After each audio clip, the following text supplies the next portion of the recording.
जय हिंद दोस्तों। आज के इस वीडियो में हम biology class 12 unsolved paper 2025 set number 7 paper code दिया हमारे पास 348 KM का पार्ट 3 हल करने वाले हैं। आज के इस वीडियो में हम कौन से क्वेश्चन करेंगे इनको एक बार देख लेते हैं। तो आज के इस वीडियो में हम प्रश्न नंबर छठे का वाला यानी रासायनिक उर्वरक तथा जैविक उर्वरक में अंतर स्पष्ट कीजिए। छठे का खा वाला प्रश्न दिया हमारे पास कि प्लाज्मिड क्या होता है समझाइए। और छठे का गा वाला प्रश्न दिया है कि पादप अनुक्रमण किसे कहते हैं, उदाहरण सही समझाइए। और छठे का घा वाला दिया है प्रतिरक्षा पर टिप्पणी लिखिए, इसको भी हल करेंगे। और विस्तृत उत्तरीय प्रश्न नंबर मतलब 7 कि आर्तव चक्र का सचित्र वर्णन कीजिए। और अथवा में दिया है एक पारुपिक बीजांड की संरचना का सचित्र वर्णन कीजिए, इसको भी हल करेंगे।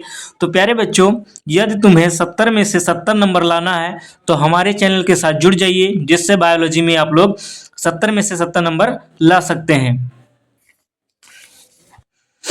छठे का वाला प्रश्न दिया हमारे पास कि रासायनिक उर्वरक तथा जैव उर्वरक में अंतर स्पष्ट कीजिए। तो इसका आंसर लिखेंगे तो एक तरफ ब्लैक पेन से हेडिंग डालेंगे रासायनिक उर्वरक, एक तरफ डालेंगे जैविक उर्वरक। तो रासायनिक उर्वरक में पहला पॉइंट लिखेंगे कि ये रसायनों द्वारा कारखानों में बनाए जाते हैं। ये जो रासायनिक उर्वरक होते हैं वह ये क्या होता है कि जो रासायनिक उर्वरक होते हैं वो कारखानों में बनाए जाते हैं या कारखानों में तैयार किए जाते हैं। जो जैविक उर्वरक होते हैं तो ये सूक्ष्म जीवों एवं जैविक खाद की सहायता से बनाए जाते हैं। और दूसरा पॉइंट है कि जो रासायनिक उर्वरक होते हैं तो ये महंगे होते हैं, या जो रासायनिक उर्वरक होते हैं क्या होते हैं, ये महंगे होते हैं। और जो जैविक उर्वरक होते हैं तो ये सस्ते होते हैं, यानी जैविक जो उर्वरक होते हैं वो हमेशा क्या होते हैं, सस्ते होते हैं। तीसरा पॉइंट लिखेंगे कि जो रासायनिक उर्वरक होते हैं ये त्वरित प्रभावी होते हैं। कैसे होते हैं, त्वरित प्रभावी होते हैं। और जो जैविक उर्वरक होते हैं इन्हें प्रभावी होने में अधिक समय लगता है, यानी इन्हें प्रभावी होने में क्या होता है, अधिक समय लगता है। त्वरित मतलब ये जल्दी प्रभावी हो जाते हैं, ये थोड़ा देर में होते हैं, अधिक समय इनमें लगता है। अगला पॉइंट लिखेंगे कि ये जल व मृदा प्रदूषण उत्पन्न करते हैं, यानी जो रासायनिक उर्वरक हैं वह मृदा प्रदूषण और जल प्रदूषण दोनों उत्पन्न करते हैं, जबकि जो जैविक उर्वरक होते हैं ये प्रदूषण उत्पन्न नहीं करते हैं, यानी पोल्यूशन इनमें उत्पन्न नहीं होता है। और देखेंगे पांचवा पॉइंट, तो जो रासायनिक उर्वरक होते हैं तो ये मृदा को बंजर बनाते हैं, यानी भूमि को ये क्या कर देते हैं, बंजर बना देते हैं। और जो जैविक उर्वरक होते हैं तो ये मृदा को उर्वरक बनाते हैं, यानी जो मृदा होती है यानी मिट्टी होती है उसको ये क्या करते हैं, उसमें उर्वरा शक्ति बढ़ा देते हैं जो जैविक उर्वरक होते हैं। अब इसके बाद नेक्स्ट क्वेश्चन देखेंगे तो छठे का खा वाला प्रश्न दिया हमारे पास कि प्लाज्मिड क्या होता है समझाइए। तो इसका आंसर देखेंगे तो हेडिंग डालेंगे ब्लैक पेन से प्लाज्मिड।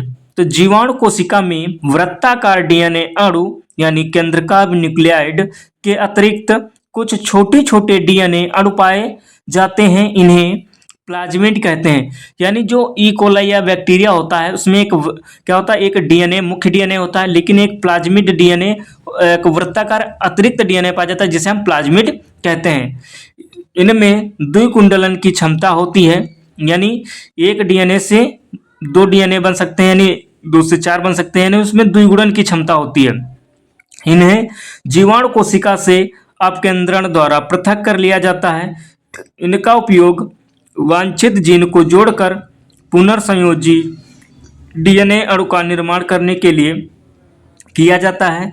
यह क्रिया डीएनए लाइगेज एंजाइम की सहायता से की जाती है। प्लाज्मिड वाहक का कार्य करते हैं। वैज्ञानिकों ने जीवाणु के विविध प्लाज्मिड खंडों को जोड़कर कृत्रिम वाहक प्लाज्मिड्स का निर्माण किया है। उदाहरण के लिए PBr 322 को ई कोलाई के प्लाज्मिड से तैयार किया जाता है। फिर एक बार बता रहे हैं कि प्लाज्मिड होते क्या हैं। तो प्लाज्मिड जीवाणु कोशिका में, जो जीवाणु की कोशिका होती है उसमें एक मुख्य डीएनए पाया जाता है, और मुख्य डीएनए के अतिरिक्त एक वृत्ताकार डीएनए पाया जाता है जिसे हम प्लाज्मिड कहते हैं, और इसका वाहक के रूप में कार्य करते हैं, क्योंकि ये क्या होता है, इसमें दुगुणन की क्षमता पाई जाती है। नेक्स्ट क्वेश्चन हमारे पास दिया है प्रश्न नंबर 6 का गा वाला कि पादप अनुक्रमण किसे कहते हैं, उदाहरण सहित समझाइए। तो इसको देखते हैं। तो इसके आंसर में लिखेंगे कि पादप अनुक्रमण किसी निश्चित क्षेत्र में समय के साथ वनस्पतियों ब्रैकेट में लिखेंगे पादप समुदायों ब्रैकेट क्लोज की प्रजातियों में होने वाला एक क्रमिक व्यवस्थित और दिशात्मक परिवर्तन है। यह प्रक्रिया बंजर भूमि जैसे चट्टान को एक स्थिर चरम समुदाय में बदल देती है। इसमें पहले अग्रणीय प्रजातियां आती हैं जो धीरे धीरे पर्यावरण बदलकर जटिल पौधों को रास्ता देती हैं। आगे हेडिंग डालेंगे पादप अनुक्रमण का उदाहरण, यानी पादप अनुक्रमण का उदाहरण पूछ रहा था, उसको लिखेंगे कि नग्न चट्टान पर यानी लिथोसेरे। तो इसको देखते हैं कि एक चट्टान पर अनुक्रमण यानी निम्नलिखित चरणों में पूर्ण होता है, यानी एक चट्टान पर जो अनुक्रमण की क्रिया है वह निम्न चरणों में पूर्ण होती है। तो इसको हम ब्लैक पेन से हेडिंग डालेंगे पहला अग्रणी समुदाय। तो इसको देखते हैं है क्या। तो पहले नग्न चट्टान पर लाइकेन और काई उगते हैं। ये चट्टान को तोड़कर मिट्टी का निर्माण शुरू कर देते हैं, यानी जो नग्न चट्टानें होती हैं उस पर लाइकेन उगते हैं और काई उगती है, जो क्या करते हैं चट्टान को तोड़कर मिट्टी का निर्माण शुरू कर देते हैं, यानी धीरे धीरे मिट्टी का निर्माण करने लगते हैं। दूसरा जो चरण है वह है मध्यवर्ती चरण।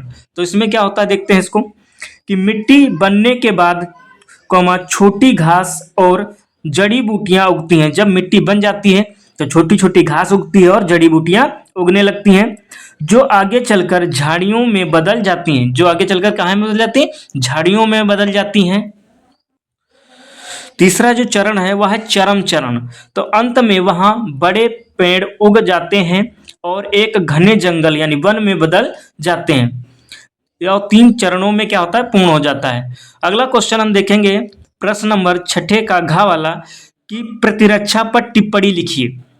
तो प्रतिरक्षा पर टिप्पणी पूछ रहा है, तो इसको लिखेंगे पॉइंट करके लिखेंगे कि प्रतिरक्षी तंत्र शरीर को रोगाणुओं से सुरक्षा करता है, यानी जो प्रतिरक्षा तंत्र होता है इम्यूनो सिस्टम होता है वह क्या करता है हमारे शरीर को रोगाणुओं से बचाता है या उनसे सुरक्षा करता है। दूसरा पॉइंट लिखेंगे कि प्रतिरक्षी प्रतिक्रियाएं अविशिष्ट तथा विशिष्ट 2 प्रकार की होती हैं, यानी जो प्रतिरक्षी प्रतिक्रियाएं होती हैं वह तो या तो अविशिष्ट होंगी या तो विशिष्ट होंगी, यानी 2 प्रकार की होती हैं।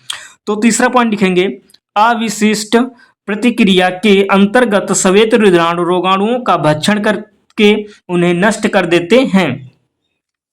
और चौथा पॉइंट लिखेंगे कि विशिष्ट प्रतिरक्षा प्रतिक्रिया के अंतर्गत रोगाणु यानी प्रतिजन के प्रति विशिष्ट प्रकार के प्रतिरक्षी यानी एंटीबायोटिक का निर्माण होता है। प्रतिरक्षी निर्माण में विशिष्ट प्रकार की कोशिकाएं यानी टी लिम्फोसाइट्स तथा बी लिम्फोसाइट्स भाग लेती हैं। और 5वां पॉइंट लिखेंगे कि लिम्फोसाइट्स रोगाणुओं की पहचान कर स्मरण कोशिकाओं के रूप में संग्रहित हो जाती हैं।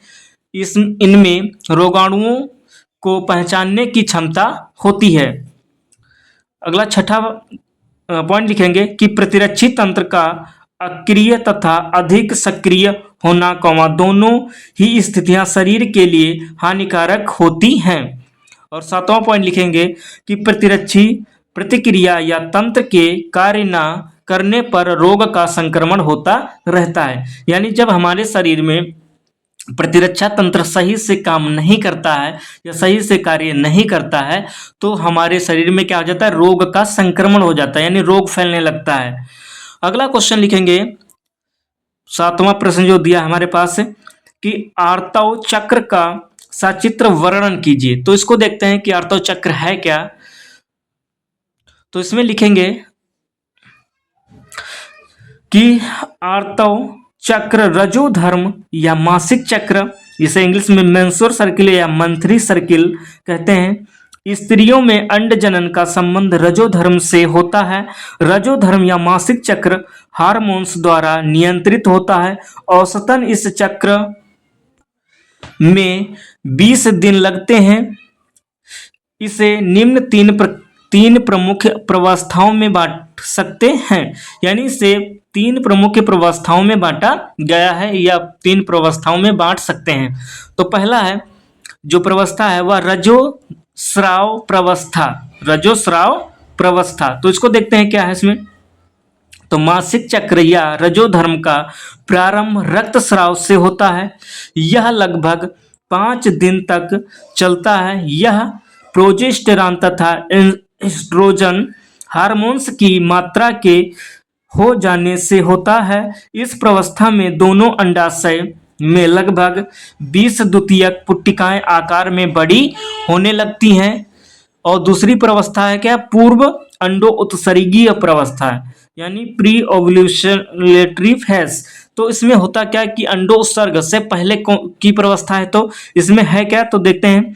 तो यह रजोधर्म या मासिक चक्र के 6वें से 13वें दिन तक की अवधि होती है। इसी अवस्था में 20 द्वितीयक पुट्टिकाओं में और वृद्धि होती है। अब प्रत्येक अंडाशय में द्वितीयक पुट्टिकाओं में से केवल एक पुट्टिका क्रियाशील होकर ग्राफियन पुट्टिका बनाती है। शेष की वृद्धि रुक जाती है और इनका पतन हो जाता है। ग्राफियन पुट्टिका से एस्ट्रोजन हार्मोन स्रावित होता है या होने लगता है और यह अंडोत्सर्ग के लिए तैयार हो जाती है। अंडोत्सर्ग प्रायः 14वें दिन होता है। अंडोत्सर्ग के समय स्त्री के शरीर का ताप बढ़ जाता है और संभोग की इच्छा भी बढ़ जाती है। मुक्त द्वितीयक अंड कोशिका गर्भाशय नाल में चली जाती है। तीसरा है पश्च अंडो उत्सर्गीय प्रवस्था, यानी अंडा उत्सर्ग होने के बाद की अवस्था। तो इसको देखते हैं। तो यह रजोधर्म या मासिक चक्र के 15वें से 28वें दिन की अवधि होती है। फटी हुई ग्राफियन पुट्टिका में कॉर्पस ल्यूटियम बन जाता है। फ्लेवियन नलिका में अंडकोशिका का निषेचन हो जाने पर युग्मनज यानी जाइगोट भ्रूण के रूप में गर्भाशय में स्थापित हो जाता है। यह प्लेसेंटा से जुड़ जाता है। प्लेसेंटा से स्रावित हार्मोन कॉर्पस ल्यूटियम को सक्रिय बनाए रखते हैं। अंड कोशिका का निषेचन न होने पर कॉर्पस ल्यूटियम शीघ्र ही अवशेष के रूप में रह जाता है। इसे कॉर्पस एल्बिकेंस कहते हैं। इसके साथ ही नई पुट्टिकाओं की वृद्धि प्रारंभ हो जाती है और नया मासिक चक्र यानी रजोधर्म प्रारंभ हो जाता है। अगला इसके 8वां में प्रश्न दिया था, 8वां में प्रश्न दिया था कि एक पारुपिक बीजांड की संरचना का सचित्र वर्णन कीजिए। तो इसका देखते हैं। तो इसका आंसर लिखेंगे और उसमें लिखेंगे, हेडिंग डालेंगे ब्लैक पेन से, बीजांड। तो बीजांड एक सफेद एवं अंडाकार संरचना होती है जो पुष्प के अंडाशय के अंदर मृदुतक अपरा पर उपस्थित होती है। इसे गुर बीजाणुधानी यानी मेगास्पोरेंजियम भी कहते हैं। इसके निम्न भाग होते हैं। तो इसका स्ट्रक्चर देखते हैं सबसे पहले। तो इसमें होता क्या है कि जो भ्रूण बीजांड होता है तो इसके बीच में भ्रूण होता है और भ्रूण में जो ऊपर की कोशिकाएं यानी निभाग छोर की जो कोशिकाएं हैं, इसमें 3 प्रतिमुखी कोशिकाएं, इन्हें इंग्लिश में आइडेंटिकल एंटीपोडल सेल कहते हैं। और मध्य में ध्रुवीय केंद्रक होते हैं, 2 यानी ध्रुवीय केंद्रक होते हैं, इन्हें पोलर बॉडी कहा जाता है। और इसमें एक अंड समुच्चय होता है जिसमें एक अंड कोशिका यानी इग सेल होती है और 2 सहायक कोशिका होती हैं, इसे एसरेटिव सेल कहे जाते हैं। और ये तीनों एक अंड समुच्चय बनाती हैं और ये यहाँ पर संवहन पुल होते हैं और ये बीजांड वृत्त होता है और इस भाग को बीजांड द्वार कहते हैं। और ये पूरी संरचना बंद जो संरचना थैलीनुमा बंद संरचना है इसे भ्रूणकोश कहते हैं। और ये 1-2 लेयर हैं, इन्हें अधावरण कहा जाता है। ये बीजांड है और ऊपर का छोर निभाग कहलाता है। अब इसके बाद देखते हैं कि बीजांड वृत्त, हेडिंग डालेंगे बीजांड वृत्त। तो यह बीजांड का वह भाग होता है जिसके द्वारा यह अपरा से जुड़ा होता है। बीजांड पर उपस्थित यह बिंदु जहां बीजांड वृत्त इसके साथ संपर्क में आता है, हाइलम या नाभिक कहलाता है। और प्रतीप बीजांड में बीजांड वृत्त भी बीजांड काय के साथ समेकित हो जाता है तथा एक उभार बनाता है जिसे रेफी कहते हैं। दूसरा है अध्यावरण, ब्लैक पेन से हेडिंग डालेंगे अध्यावरण। तो ये बीजांड का एक या दो स्तरीय उपचर्म युक्त बाह्य स्तर होता है। निषेचन पश्चात यह बीज चोल का निर्माण करता है। इसमें एक छोटा छिद्र यानी बीजांड द्वार पाया जाता है। बीजांड द्वार का विपरीत छोर निभाग कहलाता है। तीसरी हेडिंग डालेंगे बीजांड काय। तो यह बीजांड के शरीर को दर्शाता है। यह मृदुकीय कोशिकाओं का बना होता है, जो अत्यधिक भोजन संचित रखता है। चौथी हेडिंग डालेंगे भ्रूण कोश। तो यह बीजांड के मध्य में धसी लगभग अंडाकार संरचना होती है, इसे मादा युग्म कोद भी कहते हैं। भ्रूण कोश अत्यधिक पतले पेक्टासेलुलोज स्तर द्वारा घिरा होता है। अंदर की ओर यह 7 कोशिकाओं युक्त होता है, यानी एक बड़ी द्विकेंद्रकीय या दुगुणित केंद्रकीय ध्रुवीय कोशिका, 3 अगुणित बीजांड द्वारी कोशिकाएं व 3 निभागी कोशिकाएं। बीजांड द्वारी कोशिकाएं एक बड़ी अंड कोशिका व 2 सहायक कोशिकाओं के साथ अंड उपकरण बनाती हैं। निभागी कोशिकाएं प्रतिमुखी कोशिकाएं भी कहलाती हैं। भ्रूण कोश की ये सभी कोशिकाएं जीव द्रव्य तंतु द्वारा जुड़ी होती हैं। अब इस वीडियो को यहीं पर समाप्त करते हैं। वीडियो अच्छा लगे तो लाइक करिए, चैनल को सब्सक्राइब करिए और वीडियो को अपने दोस्तों के पास जरूर शेयर करिए, जिससे उनके भी बायोलॉजी में 70 में से 70 नंबर आ सकें। और अब हमारे चैनल के साथ जुड़ जाइए, जिससे बेहतर तैयारी हो सके आप लोगों की, क्योंकि अब समय ज़्यादा बचा नहीं है। हमने 2025 के सारे सेट पेपर करवा दिए हैं।